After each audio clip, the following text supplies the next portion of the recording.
Hi guys, দেখুন আমার ছোট্ট ছোট্ট দুটো খরগোশের বাচ্চা। এদেরকে আমি অনেক কষ্ট করে বড় করেছি। 3খানা খরগোশের বাচ্চাকে পিঁপড়ে খেয়ে নিয়েছে। এদেরকে অনেক যত্ন করে বড় করেছি। এরা আরও বড় হবে। এ সুন্দর দেখতে, দেখেন কি সুন্দর করে এরা হাত পা নাড়ছে, হাঁটবে, চলবে। দেখুন কি সুন্দর, কি কিউট দেখতে। আরও আছে, এটা দুটো ছোট ছোট বাচ্চা, আরও বাচ্চা আছে, দেখাবো আপনাদেরকে।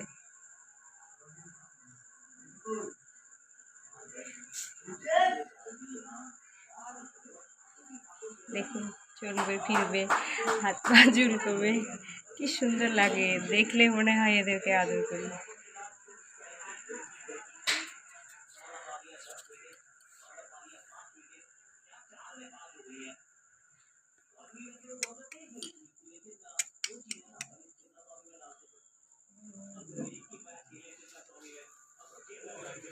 এখন ওর মায়ের কাছে যাবে, ওর মায়ের দুধ খাবে।